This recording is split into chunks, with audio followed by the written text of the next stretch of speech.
بسم اللہ الرحمن الرحیم۔ السلام علیکم، میں ہوں مسعود الہی اور آپ دیکھ رہے ہیں EPF پاکستان۔ آج آپ کو جن بیری، جس کو رم بیری بھی کہا جاتا ہے، اورنج بیری بھی کہا جاتا ہے، اس کا جو سائنسی نام ہے گلائکاسمک فینٹوفیلا ہے۔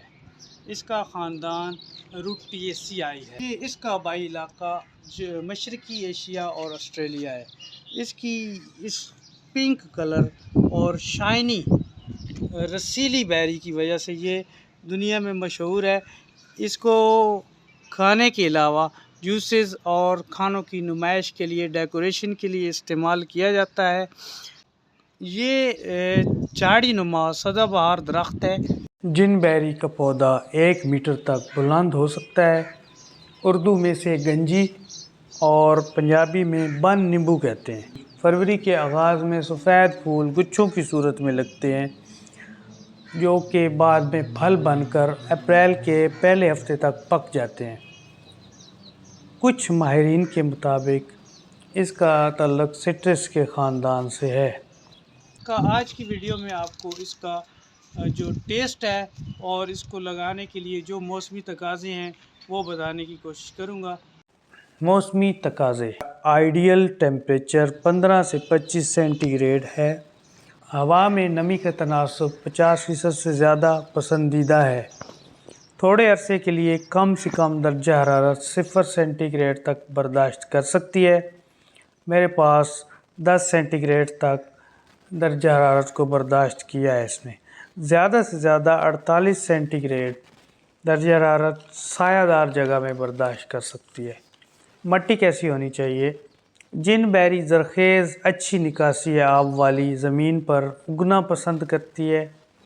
گملے میں بھی اگایا جا سکتا ہے۔ 6 سے 7 pH لیول تجویز کردہ ہے۔ پانی کھڑا رہنے کی صورت میں روٹ راٹ کا خطرہ رہتا ہے۔ بڑھوتری: جن بیری کو بیج سے اگایا جاتا ہے۔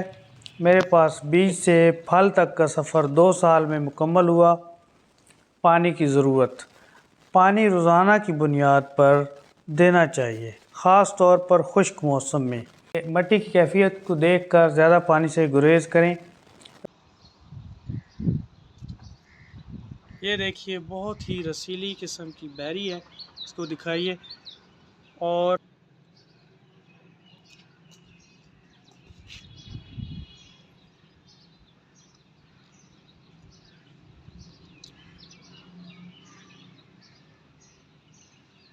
یہ اس کے بیج ہے، اور تھوڑا سا اس کا مٹھاس کے ساتھ جس طرح پودینے کی ذائقہ ہوتا ہے اس طرح محسوس ہو رہا ہے، تو ذائقے کے لحاظ سے کچھ ہٹ کے ہے۔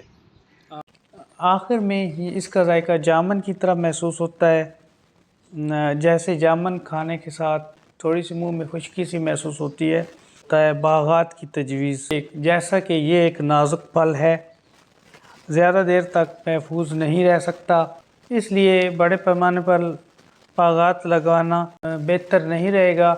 البتہ گھریلو باغیچوں میں 1-2 پودے لگائے جائیں تو کوئی حرج نہیں، کیونکہ اس کے پتوں میں ادویاتی خصوصیات پائی جاتی ہیں۔ بخار، کھانسی، جگر اور جلدی بیماریوں اور زخموں کو بھرنے کے علاوہ پتوں کو پیٹ کے کیڑوں کو ختم کرنے کے لیے بھی استعمال کیا جاتا ہے۔ اس لیے اگر ادویاتی مقاصد کے لیے اگایا جائے تو بہترین ادویاتی پودا ہے۔